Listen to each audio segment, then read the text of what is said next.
ప్రభు సెలవిస్తున్నాడు, చూడుమో నీ ఎదుట జీవాన్ని ఉంచాను, మరణాన్ని ఉంచాను, మేలు ఉంచాను, కీడు ఉంచాను.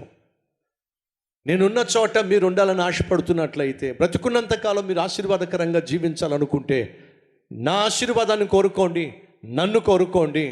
లేని పక్షంలో మీ ఇష్టానుసారంగా జీవించండి, కష్టాలు కొని తెచ్చుకోండి, కాటికి చేరండి, ఆ తర్వాత నరకానికి వెళ్ళి ఏడుస్తూ ఉండండి. లేదా నా మాట విని నేను అందించే ఆశీర్వాదాన్ని పొందుకొని జీవాన్ని అందుకొని లోకయాత్ర ముగిసిన తర్వాత నా దగ్గరికి వచ్చేసేయండి, యుగ యుగాలు నాతో జీవించండి.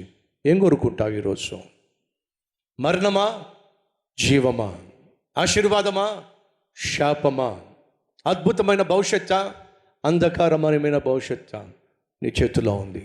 నువ్వు తీసుకునే నిర్ణయం మీద ఉంది. దేవుణ్ణి కోరుకుంటావా, ధన్యుడు అయిపోతావు. దయ్యాన్ని కోరుకుంటావా, దరిద్రునిగా నరకానికి వెళ్ళిపోతావు. ఏం కోరుకుంటావో నీ ఇష్టం. అర్థమైందా? ఎందుకని నాన్న దగ్గరకు వచ్చి వాళ్ళ అబ్బాయి, నాన్న నా ఆస్తిలో నాకు భాగం ఇచ్చేసాయి అన్నప్పుడు నాన్న కాదనకుండా ఎందుకు ఇచ్చాడో తెలుసా? ఆ కుమారునికి ఆస్తిని కోరుకునే స్వేచ్ఛ ఉంది. ఆ స్వేచ్ఛ ఉంది కాబట్టి కోరుకున్నాడు. స్వేచ్ఛను కలిగి ఉన్నాడు కాబట్టి నేను ఆస్తిని ఇవ్వాల్సిందే, ఇచ్చేశాడు. ఇంకొక విధంగా చెప్తా, నువ్వు ఇంట్లోంచి బయటికి వెళ్తున్నావు. ఎక్కడికి వెళ్తున్నావు? ఏదో మైండ్లో ఉంది. ఏముంది నీ మైండ్లో? ఫ్రెండ్స్ దగ్గరికి వెళ్ళాలి. వెళ్ళి ఏం చేయాలి? వాళ్ళతో పాటు ఎంజాయ్ చేయాలి అని చెప్పి నువ్వు బయటికి వెళ్తున్నావు. దేవుడు ఏం చేశాడు? నిన్ను ఆపేశాడు. నిన్ను ఆపేశాడు. మీరేమో బట్టల షాప్కి వెళ్ళాలి, 1 కొంటే 3 ఫ్రీ అంట. అది ఎలా సాధ్యం అండి? 1 కొంటే 3 ఫ్రీ అంట. ఈ అవకాశం వల్ల జీవితంలో రాదంట. కాబట్టి మీరు ఎంతో బలాట పడుతూ వెళ్ళాలి వెళ్ళాలి వెళ్ళాలి అని చెప్పేసి మీరు బయలుదేరుతుంటే దేవుడు ఏం చేశాడు? ఆపేశాడు. కదలడానికి వీల్లేదు. ప్రభువా, ఈ అవకాశం మళ్ళీ రాదు ప్రభువా. అందులో మా ఆయన ఎప్పుడు డబ్బులు ఇవ్వని వాడు కాస్త ఈరోజు ఇచ్చాడు ప్రభువా. వెళ్ళడానికి వీల్లేదు. వెళ్ళొద్దంటే ఏమిటి ప్రభువా? వెళ్ళడానికి వీల్లేదు అన్నాడే అనుకోండి, ఇంక మనం బతకగలం ఈరోజు? చెప్పండి. నువ్వు ఏదైనా నీ ఇష్టం వచ్చిందా నువ్వు చెయ్యాలనుకుంటున్నావు, దేవుడు ఆపేశాడు. నువ్వు కోరుకున్న దాన్ని పొందుకోవాలని తప్పిస్తున్నావు, దేవుడు ఆపేశాడు. ఇప్పుడు ఊహించుకోండి ప్రపంచం ఎలా ఉంటుందో. ఏది నీ చేతుల్లో లేదు, అంతా ఆయన చేతుల్లోనే ఉంది. అప్పుడు నువ్వేమంటావు తెలుసా? ఎందుకు ప్రభా మనిషిని సృష్టించి ఒక మరమనిషిగా మార్చేసావు, కదలకుండా మెదలకుండా చేసేసావు. నువ్వు కూర్చోమంటే మేము కూర్చోవాలి, నిలబడమంటే నిలబడాలి, నువ్వు ఏం చెప్తే అది మేము చెయ్యాలి. ఎందుకు ప్రభా మనిషికి అసలు స్వేచ్ఛ లేకుండా చేసేసావు? అర్థమవుతుందా? కాబట్టి దేవుడు మనిషిని సృష్టించినప్పుడు మనిషికి స్వేచ్ఛనిచ్చాడు. ఆదాముకు అవ్వకు చెప్పాడు, అన్ని పండ్లు తినండి, ఒక్క పండు మాత్రం తినకండి. కానీ తినాలా వద్దా అనే స్వేచ్ఛ ఎవరికి ఇచ్చాడు? దేవుడు వాళ్ళకే ఇచ్చాడు. అంటే అర్థం ఏమిటి? మనిషిని దేవుడు ఒక మరమనిషిగా సృష్టించలా. మనిషిని సృష్టించి మనిషికి నిర్ణయం తీసుకునేటటువంటి ఆధిక్యతను, అవకాశాన్ని, అధికారాన్ని దేవుడిచ్చాడు. సో దాన్నే ఉపయోగించుకొని ఈ చిన్న కుర్రవాడు, ఈ ఆకరోడు నాన్న దగ్గరకు వచ్చి నా ఆస్తి నాకు ఇచ్చేసేయి అన్నప్పుడు నాన్న ఇచ్చేశాడు. అర్థమైందా ఎందుకు ఇవ్వాల్సి వచ్చిందో? ఇచ్చేశాడు. సో మొదటిగా ఆఖరివాడు, రెండోదిగా ఆస్తిని అడిగాడు, మూడోదిగా ఆలస్యం చేయలేదు. ఆస్తి చేతికి వచ్చిన వెంటనే కొన్ని రోజుల్లోనే, ఇంచుమించు 3, 4, 5 రోజుల్లోనే అందనంత దూరానికి వెళ్ళిపోయాడు.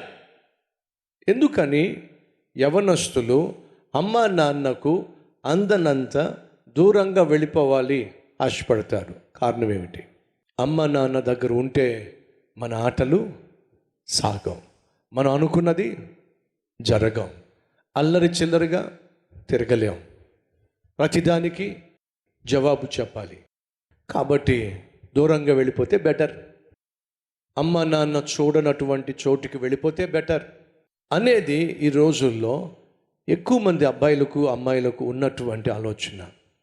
కాబట్టి స్కూల్ అయిపోయిన తర్వాత, ఇంటర్మీడియట్ అయిపోయిన తర్వాత దగ్గరలోనే స్కూల్లో కాలేజీల్లో చదివిద్దాము అని చెప్పి అమ్మ నాన్న ఆశపడితే వీళ్ళ ప్లాన్స్ వేరుగా ఉంటాయి, వీళ్ళ ఆలోచనలు వేరుగా ఉంటాయి. దూరంగా వెళ్ళిపోవాలి, వెళ్ళి దూరం దేశంలో, దూర రాష్ట్రంలో, దూర పట్టణంలో మన ఇష్టం వచ్చినట్టుగా మనం జీవించాలి. ఫ్రీడమ్ ఏమిటది? స్వేచ్ఛ. దూరంగా వెళ్ళిపోతే మనం ఎక్కడికి వెళ్ళినా ఏం చేసినా అడిగేవాళ్ళు మనకు ఉండకూడదు.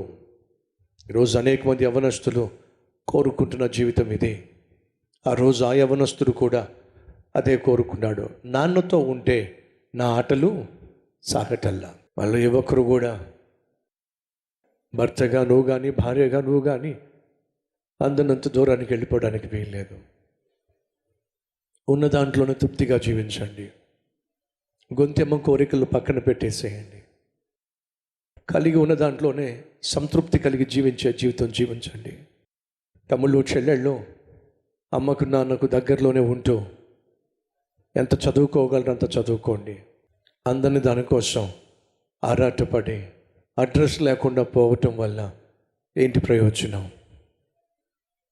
సంగమా, తప్పిపోయిన కుమారుని యొక్క ఉపమానం తెలుసు కానీ దాని వెనుక ఉన్నటువంటి అర్థం గ్రహిస్తున్నామా? దూరంగా వెళ్ళిపోవడం వెనుక ఉన్నటువంటి అనర్థాలు గ్రహిస్తున్నామా? ఒకసారి ఆలోచించు.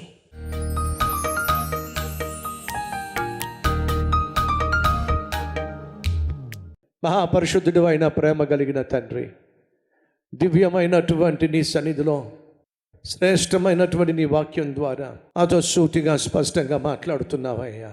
స్వేచ్ఛను కోరుకుంటే మనిషి జీవితం ఎలా కనుమరుగైపోతుందో, మాయమైపోతుందో నాయనా, అలాంటి దుస్థితికి మా కుటుంబంలో ఏ ఒక్కరూ చేరడానికి వీల్లేదని, మా బిడ్డల చుట్టూ ప్రత్యేకమైన కాపుదల, భద్రత వేసుకోవాల్సినటువంటి బాధ్యత, భారము ప్రతి తల్లికి తండ్రికి ఉందని విన్నటువంటి సందేశము ప్రతి ఒక్కరూ సీరియస్గా తీసుకొని యవ్వన బిడ్డలు ఎక్కడెక్కడికో వెళ్ళిపోవాలి అని ఆశించి ఆ తర్వాత అడ్రస్ లేకుండా పోవడం కంటే, అపవిత్రమైన అలవాట్లకు బానిసలైపోయి అమ్మా నాన్నకు దూరం కావడం కంటే, అమ్మ నాన్న కనుచూపు మేరలోనే చదువుకొని అమ్మకు నాన్నకు అండగా ఉండి నేను మహిమపరచగలిగిన కృపా కనికరము చూపించవలసిందిగా కోరుతున్నాను.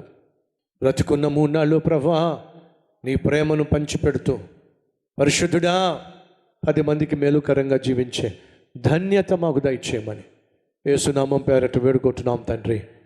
ఆమెన్.